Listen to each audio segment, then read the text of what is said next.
y'all doing? We are back for another Basketball Wives recap. I actually didn't do last week because it was my birthday week, and I was just like, well, my birthday was on Friday, February 26th. So I was like, and it's still Pisces season, y'all, so it's still kind of like my birthday. But anyway, so I wasn't really trying to do it. I was just kind of like in vacation mode, little getaway mode. And I was like, you know what, I will come back to it next week. But I did watch the episode.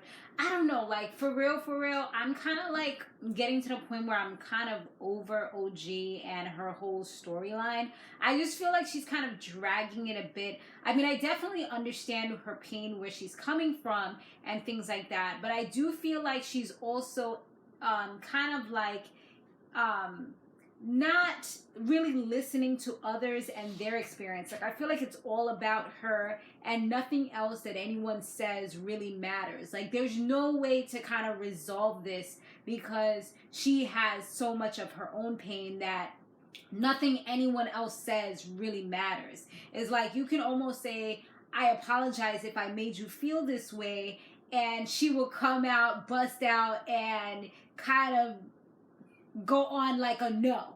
I don't even want to hear it because it's not what I felt. That's what I, like, whoa. You know what? It took a lot for me to even go over here and apologize for something that I didn't even realize that I did. And now you're kind of, degrading me and kind of making it seem like it doesn't even matter. So, I don't know. Like, to be honest, like, she's just kind of starting to rub me a little bit the wrong way. And y'all can let me know if I sound like I'm insensitive or whatever, but that's just kind of how I'm feeling at this point. Like, I get where she's coming from. I get what she's saying because, just being black in general, you tend to experience a lot of things. But I just feel like she's kind of, the way she's approaching it, I don't think it's correct. So this time around, Jennifer, she's not with the mess. She's not really trying to have nobody in her space that is going to kind of mess up the way that she is, mess up her mood, mess up her vibe. And I totally agree with you. Like, protect your peace at all costs at the end of the day. But her and Jackie were a little slightly almost beefing, but they got to a better place because Jackie, I feel like, for the most part, she usually gets over things pretty quickly. She can hold a grudge a little something, depending on what it's about. But I do feel like most things she gets over, and she tries to resolve problems. And she's being the optimistic one in the house. Like, she's ready to be good with everybody else, but she's just, a lot of other people are not in the same wavelength that she is in, but yeah, this is like the problematic reject house. That's what I would call it. That's the Jackie house. Then we have the Evelyn house. The new girl, Liza, I just feel like she's kind of hung up on the whole Lamar story. Like, dude, he done been with the Kardashian, Khloe, Kardashian, had a whole brand, a whole lifestyle, made perfumes together, and then he done moved on to somebody else, that new lady that he's with, that he's claiming they all over Instagram. I'm assuming they still together. I don't really follow him or anything, but I seen it come up on either TMZ or the Shade Room, or one of them. The two of them is getting married and stuff. So he's doing his thing, and that's what the ladies try to tell him. Like, you so worried about all this stuff. Like, at the end of the day, your son, he's a kid, but he's in the stages of going to college. Like, you could let him talk for himself at this point. You don't have to, like, do every single thing for him. And you gotta let this pain, this hurt go and kind of move on and have fun. I mean, at the end of the day, if this is your story and this is what you're sticking to, then girl, you're not going to be on next season if they have another season. I'm just telling you from what I've seen, like, it's just kind of like boring. Like, she's one of those people that you'll forget, because she's not really making an impact much. It's just the same thing. Oh, Lamar and the kids in college, and just thinking about that. Like, girl, I'm already over it, to be honest. It was nice to kind of see her let her hair down a little bit later when they played a game and they pranked Jackie, saying something about Doug. She don't play about her Doug. She was like, I don't know if it was a prank or if I'm gonna have to divorce Doug, but somebody said something. They said something about Doug sucking something, no, doing something, and you know she'll play about her Doug. I could just imagine her calling him up, like telling him what's going on, and he's just like flabbergasted and just like, what is going on?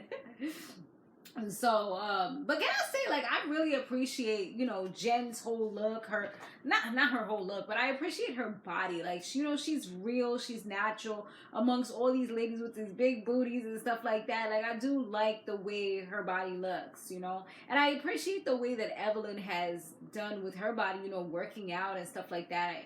I'm trying to think of her butt. Like, I think it's regular, you know, but she's just like really lean. She worked out a lot and she just looks amazing. She's giving me like Jennifer Lopez vibes. And then I feel like Jen, she really, like, you know, she's just true to who she is in the sense of her body.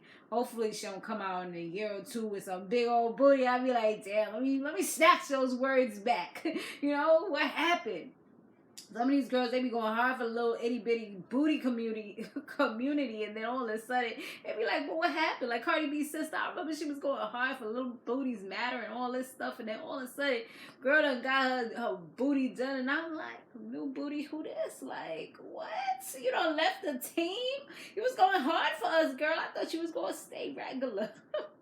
I guess it'd be too much pressure and all that stuff, so, I mean, do what you gotta do to your body. That's your body. You only get one, so whatever makes you happy. We meet two new ladies. It was Nia and Nora.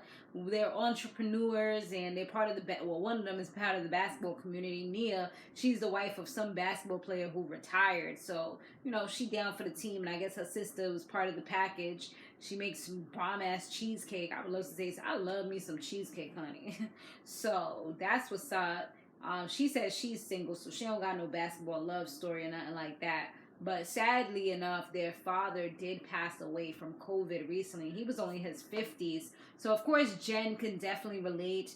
I'm pretty sure that to a certain extent, Jackie could relate because both of them lost their moms, you know, a few years ago that we've seen on the show. So, it's definitely, you know, a tragedy.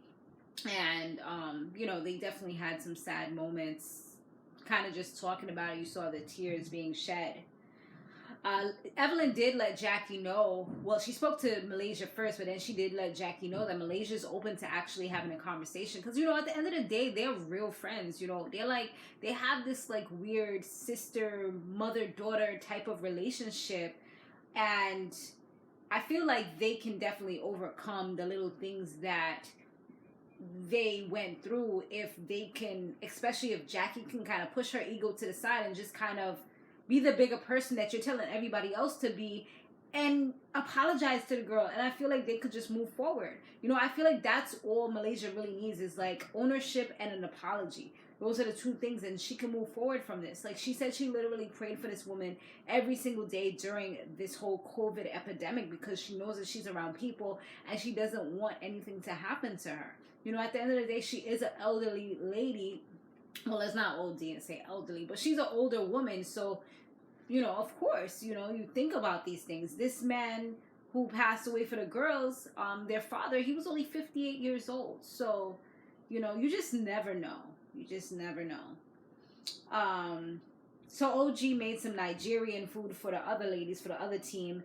And Jen, she mentions that, you know, she spoke to Kirsten and she kind of like she was proud of her for being noble. And OG, this is the part that was rubbing me the wrong way too, was that OG's just like, oh no, let's not cuddle these women and make them feel like they're babies. And no, she's like, can I finish? You know, and she's like interjecting, cutting her off, not allowing her to speak. Like, this is, you have your moment where you want to let everybody know your truth. Jen is over here speaking her truth and what she feels, and you're like literally attacking her. So I'm like, eventually this is gonna go bad. Like, I could definitely see her and either Jackie or someone having issues, because it's like she always wants to come. Like, I don't know if she's trying to keep herself on the show or what she's trying to do, but I just feel like she's doing way too much, you know? It's just, it's just like a lot. But one thing that I did feel for was one of the new girls, I think it was Nia. She said that she, as well as OG, said they experienced issues from childhood, from first grade. Nia said that I think her teacher pulled her to the side and had her sit in a corner or something like that. I forget the story. I didn't write it down, but she felt that way, and she was the only black kid in her class, so she already knew, like, you know, part of what was going on. And OG said her teacher in first grade told her that she would never amount to anything because she's black.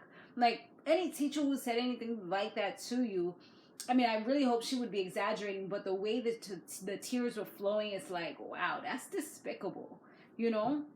And I really hope that her parents gave them a good Nigerian cuss out, you know, because that, just to think that somebody would get away with something like that is crazy.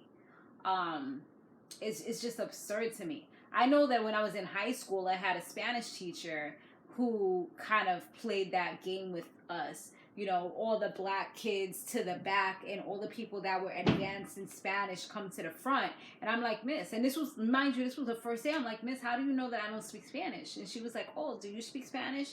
I'm like, but look at that. You didn't even ask. So then she's like, oh, well, and then she started talking to me in Spanish and busted how I just busted out with the Spanish. I was just like, me llamo, and I told her everything that she wanted to say. I either answered it in either Spanish or I answered it in English, depending on what the question was. But at the end of the day, I was able to legitimately answer everything that she had asked me. So she was like, wow, you're going to do well in my class. Like, yeah. I'm like, but you're not even giving us the opportunity. Why do you have us sitting back here? You know, and I'm not sure if someone else might have told their parents or something, but she did end up getting fired, and we ended up getting a new Spanish teacher about 2 weeks later. So she didn't last very long, but just the way she was approaching everything was just kind of showing right there. That was the beginning of it.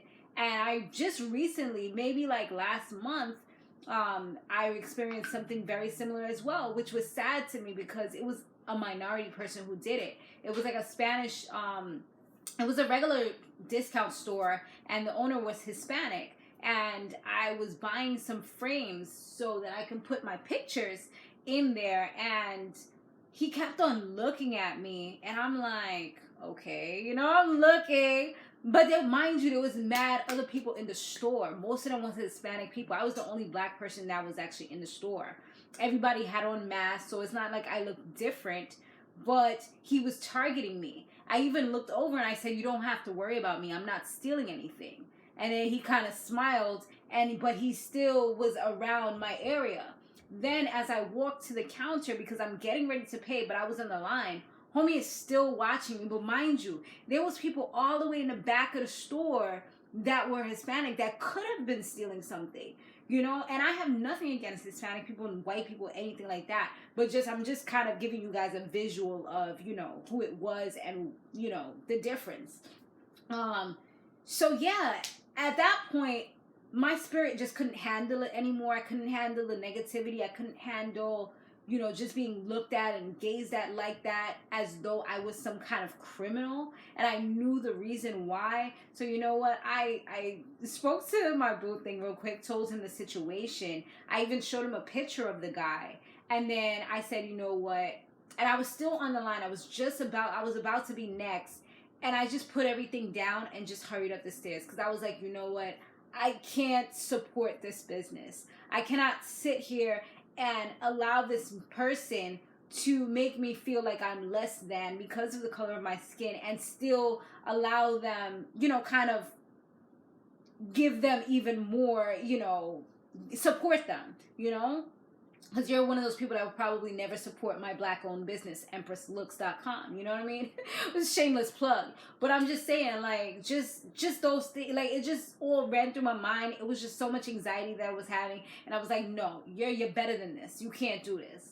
So, yeah, I was out. But that's just a quick example of that.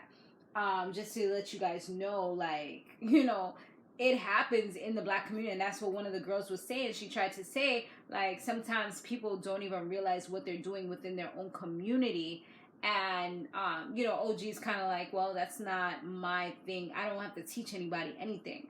I'm like, yeah, you don't have to teach anybody anything, but sometimes people have grown up a certain way and they feel like they're not saying anything bad, especially with all this dark skin, light skin stuff, you know, stereotypes that I see on TikTok and well, mainly TikTok. I've seen stuff like that, and I'm just like, this is just making the problem even worse, you know? Like, all these, they're supposed to be funny stereotypes.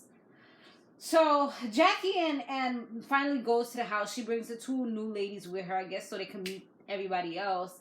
And, you know, Malaysia kind of broke the ice. Like, you know, we're both grown. Let's stop the bullshit. Let's go over there and talk. And, of course, that's kind of where it ends, is right there where they're having this, they're about to have this epic moment, hopefully. And Jackie's like, you know, you're my sister. And she's just like, but am I? Pretty much. So I guess we'll have to wait to be continued to see what happens in the next one. But I would love to know what you guys thought about that episode down below. I'll see y'all soon.